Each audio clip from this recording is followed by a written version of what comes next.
We are recording. Lily, thank you for allowing us to record this so that we can provide this later via YouTube. But please join me in welcoming Lily. Thanks, Lily. Thank you, Cindy. By all accounts, I believe that ROC Podcast 7 is a bestseller. So I don't know if I'm going to see any residuals from that. But thank you for inviting me today to do this. It's really cool. Especially during, as you say, this is National Apprenticeship Week. However, this is only the 7th. This is just the 7th week from National Apprenticeship Week. And in Arizona, we've been doing this for 60 years. We're celebrating Apprenticeship Week for our 60th year. And anybody that really knows anything about the construction industry, registered apprenticeship was signed into law by Governor Sidney Osborne on June 16th, 1941. So we're celebrating our 80th year in business here as a state apprenticeship agency. So we're doing very well. Construction obviously was the bread and butter of registered apprenticeship throughout the country, and has been, and more than likely always will remain that way, due to the structure of it, So we have a bunch of programs here. I was asked recently, I'll just give you a little bit of data before I give you what the elements of the apprenticeship structure is. I was asked recently by our director's office to provide a little tidbit for the governor. And so it really struck me. I'm not a big data collector. I'll latch on to one figure and spout it till I run dry with it. But I put together a few numbers that we had. And in 2017, the summer of the year transition from June 30 to July 1 is one of their fiscal years. But we had 2,719 apprentices in Arizona then. And then we had 92% of those apprentices were in the construction industry. We had 129 programs, and we had 4% veteran participation. We had 4% female participation, and that was 2017. And those were relatively good numbers. Now, 92% of that 2,719 apprentices were in the construction industry, and approximately we were handling with the rest of them about, I think it was 7. I'll give 7 industries, but I know for sure we had 6. So 7 industries. There's a crossover industry: transportation and warehousing. So I found it interesting because I was looking at our numbers that we just did before this other report, and I looked at it, and my goodness, it was startling. And so we just thought we would start getting a little braggadocious on our behalf. And I felt the numbers were very good. So as of today, with 4,370 apprentices, 4,370, which is very good. We have 260 programs, which doubles the amount of programs. We have 7.8% veteran participation, 8.5% female participation. And the numbers in the construction industry of all of the 4,370 apprentices, that diminished to a 70% percentile. And people attack me and say, "Oh, well, you're really diminishing the apprenticeship program for the construction industry."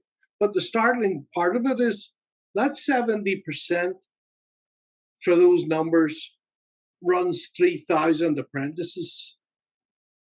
So there are 3,000 apprentices in the construction industry today, compared to 2,700 total apprentices back in there. And more importantly, from our point of view and perspective, showing the flexibility of registered apprenticeship, we're dealing now in 17 different industries, which is fantastic. So I just wanted to highlight the flexibility. We're doing cybersecurity, IT, and you can utilize all of those in your own industry. You need the tech support to run your front desk. If you're a small construction company, it's applicable to everyone. You can have an admin support. We have a list of over 1,200 apprenticeable occupations. So that's where we usually transfer people when we say we've been in business for a long time. Department of Labor made it fundamentally sound for the rest of the United States to have registered apprenticeships from 1937. That's the National Apprenticeship Act of 1937, and it's up for reauthorization, so it should be up very soon. There's a list on the Department of Labor's website at apprenticeship.gov where there's a ton of information you can gather up as well. And they give you a list of over 1,200 apprenticeable occupations. Lots and lots of them are in the construction industry. We basically have all of industry covered in the construction industry. And that's one of the things that we're trying to really improve upon. You guys have probably been seeing, they're bringing in all of these huge entities, and we've got the Taiwan Semiconductors, we've got the Fab 5262 for Intel. And what do they all need? They all need construction workers. They all need construction maintenance workers. They all need maintenance workers. We got autonomous vehicles out the yin yang with Nikola Motors and Lucid and everything else going on. And what do all those vehicles need? They all need automotive oil changes, tire rotations, engine repair, all of the fundamental occupations we have. And then again, we fall back to our machining. The very first certificate of completion issued by our office was to Miami Copper Company, or to a machinist. His name is Sam Spiak. So the fundamental occupations are always going to be in desperate need, and we can't lose the fact that we need those occupations regardless of how we move forward with all of these newfangled jobs we have. So one of the things that we've always are a big proponent of is creating pathways into registered apprenticeships. I'm working with our career technical education districts to create those pathways because there's been a lot of funding through CTEDs, and my job is to align the curricula that they have at the schools and create pathways for our students into registered apprenticeships. We don't have a marketing budget at the state level, which is unfortunate, but we really should have. And this is why every time and every opportunity we get a platform like this to launch from and share registered apprenticeship opportunities, we jump at that opportunity. It's the best kept secret in workforce. It really is one of the most phenomenal programs that we've been doing for 80 years essentially in Arizona. So one of the things that we work with our CTEDs, we're doing our youth apprenticeships. We got direct entry from our CTEDs into registered apprenticeship programs as we speak. We're working on dual enrollments with our community colleagues so that our students that are going through the CTED programs would get college credits attached to any of the curricula that they're using there as well. So it's attractive to mom and dad that they can say, oh my goodness, here's an opportunity for you to get college credits without going to college, and it's an earn while you learn model. So registered apprenticeship does that opportunity as well. We do have a few programs that provide an associate's degree upon completion when an apprentice completes, and that basically the main one that our blue ribbon program would be Palo Verde Nuclear Generating Station. They have a pre-apprenticeship program with Westmac, which is one of the major players in the valley here as far as CTED goes. And then they also have that same program with Estrella Mountain for adults, a pre-apprenticeship program there. So wonderful opportunities. A couple of other opportunities that we're working on right now is in our community college districts in our rural areas of Arizona. Those have always been the one-stop shops, if you like, in those rural areas. If you're looking at the likes of Yuma, or Sierra Vista, Coconino, Mojave. That's basically the community college is your one-stop shop. The CTEDs are even embedded within the CCs. So it makes sense for us to bring our workforce partners in there to help with that. So speaking of workforce, Arizona at Work is the brand that you'll see for all over the state of Arizona. There are 12 local areas in the state, including the 19 tribal nations. And what that means is that those local areas provide workforce innovation, Opportunity Act funding, and lots of other supporting services to provide to job seekers if you don't know or if your people don't know. But once you become a registered apprenticeship program, if you care to create one, we can do it in a very, very short amount of time for you at no cost. And we provide technical assistance all the way through the duration of the program. But if you create a program with us, your program is automatically approved to enter onto the eligible training providers list. Now, what does that mean? That means that it's registered on the Arizona Job Connection, that you have created an opportunity where someone can go and view your program on the eligible training providers list. And the only thing that we suggest you do is find out if there's a cost that's going to have to happen for someone to enter into your program.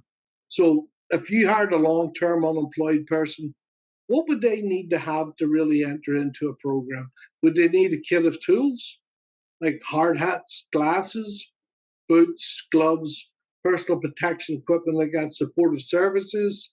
If there's a tuition cost, if you choose to have your related instruction relayed through a vocational school, online certification, or anything like that, we can combine all of that into one package for you. So once you have that on the eligible training providers list and you accept an apprentice into your program, that apprentice can apply through Arizona at Work for WIOA funding. And if there's a cost to enter into your program and they qualify, they can get up to $4,000 to help them with that first year and be successful in that apprenticeship program. Nearly all the people that apply for funding that have been accepted in the apprenticeship are usually qualify for some sort of supportive services or all of the services that the local area will provide. Now, they can do that all over the state, and we just urge that you utilize that WIOA service. Veterans is a good thing. If you're looking to outreach for veterans, a veteran can access their GI Bill in a registered apprenticeship program, which is fantastic. Kind of built-in retention because they can tap into that GI Bill and use it as a housing stipend instead of an educational stipend, which helps them with a car payment and house payment, something like that, So there's lots of good things. Also, if you sign on with us, and you don't really need to have everybody that you select enter into your apprenticeship program. Arizona at Work has people there that can do some headhunting for you. We have business service representatives at Arizona at Work all over the state. We have leavers, local veteran employment representatives. We have DVOPs, it's Disabled Veteran Outreach Program Specialists, that will help you search for people that meet your criteria. And all of that at no cost to you. You can see all these wonderful advertisements for profit, Indeed and Monster, and you name it. You know the jingles. I don't. But all of those charge you a fee for trying to recruit for your company. Right now, as it sits, without even going through me or anything, you're free to contact anybody at Arizona at Work and capitalize on those elements of Arizona at Work to utilize it and to recruit for your company, your program, your business. And they'll be more than happy to accommodate you in that field. So rather than use up all of your day, just me blah, blah, blah, and at you guys and thing, I think you shared some top level information on there that would help you get started if you're interested in creating a program. And as usual, I want to thank the director and his team for allowing me to use the platform here to promote registered apprenticeship. And I'll take questions if you have any questions. Hey, Willie, So, so it does look like there was a question. Christine asked if this is for adults. She has two minor children, ages 17 and 16, that want to get into construction, obviously. Curious if they can naturally, right? She's curious if they can participate or do they have to wait until they're 18? Can you talk about that a little bit? There are some state stipulations. If you're willing to pay the insurances, you can have a 17-year-old enter into it. There's just some stipulations on you have to be at least 18 if you want to climb on a roof to do work on a roofing project. But 17 is, again, is tricky language around about using power equipment. But usually we can get that covered if they're willing to pay an insurance fee. This is why we're trying to create pre-apprenticeship programs with our schools. It's all about insurance at that point.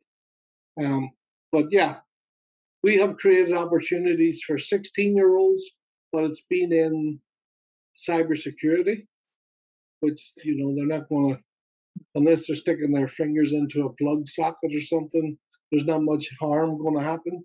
But we would just usually recommend if you bring someone on as an intern for a few months until they turn 18, that would be fine. But usually 18 is your limit. We recommend a minimum level, entry level being a GED or high school equivalency, no more than that, because a lot of people in construction don't have all of the qualifications, understandably, and we try to get them what they need.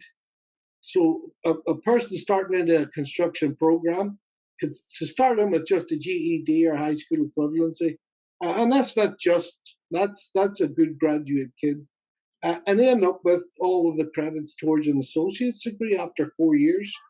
But more importantly, they've got the great certificate from the state of Arizona when they complete the program, which is, by the way, it's signed by the governor and the secretary of state, recognized in all 50 states and 3 territories. So that's on itself is a bonus. so can That's I? great. Director, did you want to add something? Yeah, I wanted to add something here a little bit. This we talk about the CTEDs. Does everybody understand what a CTED is? Okay, so we have a tendency sometimes, my friend Willie and others, we use acronyms a lot simply because we're lazy. So when we talk to other people, he probably won't admit that, but he's a Mason, so there's not a whole lot else to expect out of that. So, so CTEDs are, if you're familiar with places called East Valley Institute of Technology, EVIT, WestMech, MetroTech in Southern Arizona, the Pima County stuff, Yuma County stuff. These are places that are, in addition to going to high school, a student, Christine, your sons may say, I think I would like to be an electrician, or I would like to be a plumber or a welder. And so they do their high school stuff and they work, and then you get them interested in, they get interested in a CTED, for instance, and then they apply there, and for part of their school day, they go here to learn those skills. Now, this isn't like the old, put these kids on a short bus and send them there because they're not college material. This is a way for these young people, because typically a CTED graduate graduates from high school at a rate higher than 95%, where normal high school students graduate in the 70s. So this is clearly for young people who have some sort of North Star. And I think Willie will agree with me. And the beauty about these kind of programs is they give you a step up. In other words, it's not going to guarantee you a position, but it's going to be, you come out of these things with a certificate or some of these things that Willie is talking about, and then you walk to a company, like say your sons go, they finish one of these, and they go, I'd like to work for Sunt, or I'd like to work for one of these other companies. Many of these companies are intimately involved on advisory councils and things on these CTEDs. And so then your student would be able to talk to them at some of these things and then have an opportunity to get a job from there. But the beauty about these apprenticeship programs is that they offer people an opportunity to earn while they learn and not to collect huge debt. The fact is that over a 20-year career, a young person that graduates from high school and works 20 years in an industry, or a student that graduates from high school and gets a BA, in that 20-year period, taking all things considered, college debt, earning capacity, the 20 years earning capacity versus 16, that the high school graduate will earn $175,000 more in that 20-year span than the person with the BA. Now, does that mean a BA degree is not a good thing? No, but it means that think and earn while you learn. And that's where Willie's programs and the Workforce Arizona programs come into place. Now, for being a small contractor, what this means is if you want to start an apprenticeship program, talk to Willie's team. You might be able to say you're a plumbing contractor and you want to start an apprenticeship program. You can meet all those qualifications. Willie's got the curriculum. If you do those things, then you qualify for all these things. Right, Willie? Yep. If you want to be a framing contractor, you want to start your own apprenticeship program. These things, we call them prepaid, right? They're not free because your taxes have already paid for them, but they don't cost you extra money. And there's also additional monies that come from, Willie threw all these cool acronyms, WIOA and all those things, that the government will give you to help you subsidize the training of folks as contractors. And those are awesome programs. The Workforce Arizona people are the greatest crew that you'll ever run into. Use them up. Use them up. And Willie Willie will have those contacts. I think Julie put those. But as a small business, you want to use those resources. It gives you a step up above the big guys because they got HR departments and all this other stuff. These people can help you set up industry fairs. They can help you write job descriptions, and they can help you screen candidates. Should I be working for you, Willie? You're doing okay right now. Yeah. So Willie and I have been working on this from angles for about 7 years. And but this Workforce Arizona prepaid stuff, we call it prepaid stuff. You need, as small business people in the state of Arizona, use that up any way you can. Call them any way you can. It can help you. If it gets you one person, if it gets you two, or there's 3 or 4 of you in the same industry and you want to have a job fair, they'll help you design those things. They'll help you put them together. It's a pretty awesome thing to watch. And these people who work with Willie are great folks. So yeah, actually, we would have Tina Landavazo, that was our re-entry person. Actually, Tina's joined my team. She actually joined yesterday morning as an apprentice training representative. So now we have a wealth of experience in that arena as well. So we're expanding the team in apprenticeship. And Christine, just for verification, it's Workforce Innovation Opportunity Act. And I think you're going to find that I always spelled out my acronyms before I say them. So when you go back on this recording, director, eat your heart out is all I can say. Just kidding. But segue it into what the director's talking about, our career technical education districts. We have 14 of those across the state, and they're champions in their own right in their units.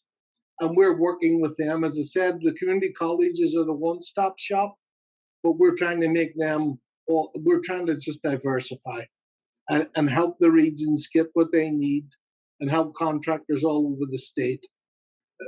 just get what they need and utilize those options. Arizona at Work is there. It's a job connection, it's a labor exchange, whatever term you used to know it as. Right now, it's branded as Arizona at Work.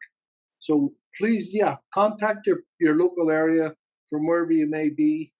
Build relationship with those people, and you'll have a friend for life. And it really capitalize on your tax dollars. It's already prepaid. That's an excellent term. And the director is becoming more and more famous. Well, I'm not going to say infamous because it's a good thing with his professional technology programs that we utilized. I have people in Washington talking about it right now, our construction science professionals. They really are adopting that into their language anymore. So that's fantastic. I brought this up about 5 years ago in Washington when the director and I had lunch one time. We talked about rebranding the construction trades or industry, as they talk about, And it was our construction science professional technicians. Of course, he has his own spiel on it as well. Construction science technology professionals. Science, the old word meaning to know. Technology, a new word meaning to build. There's nothing about construction that's not science and technology. So if someone tries to tell you it's not STEM, they clearly don't understand what it is. And this is one of the things what they're talking about with STEM. They're trying to, people are coming into workforce, and we've been in workforce for the longest time, obviously ourselves, but we've seen them come and go, and they're coming in. They just discovered this thing from 25 years ago. That was a good idea. That we flogged it to death and couldn't sell it to the proper people. And then they regurgitate it and come up with this wonderful new idea. Hey, here's one. Construction science technician professionals. Let's use that. Well, Technology professional. So there you go. I still can't get the hang of it. It'll take me 20 years to get the hang of it. But so that's what we're trying to do. Just get people focused on one aspect of it. The reason why we do that is we need to make it attractive to a lot of female applicants that want to come into the industry but shy away. One of the things that we hear frequently is, do you have any apprenticeships for females? Because they all look like they're directed towards men. And that mindset needs to change, because we have some outstanding female apprentices in our programs currently. And I just, they're all for females. Obviously, when I said we have an 8.5% female participation, that's 8.5% of 4,370 compared to 4% of 2,700. Now that's quite a jump. And the same with our veterans. We doubled the amount of veterans over that 4-year period. So we're very happy with that. Actually, more than doubled. We tripled the amount if you added the numbers together. So we actually an area this size, Maricopa County with 4.4 million people, and an area in mileage larger than the state of Connecticut. We should have 20,000 apprentices in this state easily, and we're just being discovered by most people. And this is why we would love the state to incorporate some sort of a advertising platform for all of the stuff that we can provide for people looking for jobs. And then so this is why we jump on this, and we're at the director's obligation here of just trying to cater to his clients, which is you.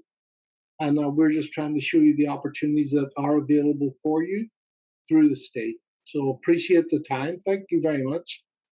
Willie, we are so grateful to you for being here. And as a matter of fact, we actually have Nate, who's on this meeting today, and he put in the comments that he owns and operates a trim, carpentry, and cabinet business and is interested in starting an apprenticeship program. Where should he begin? So, well, I know a guy. Nate, I want to put or you can contact the guys, but contact me directly at whiggins@azapprenticeship.com, or you can go to our address and just contact me, whiggins@azdes.gov. I'll get you a set of, first of all, if we look at a few of the occupation outlines for you that would be suitable for your business, I can send them to you already. You can look at those and see if that's what you would like to use.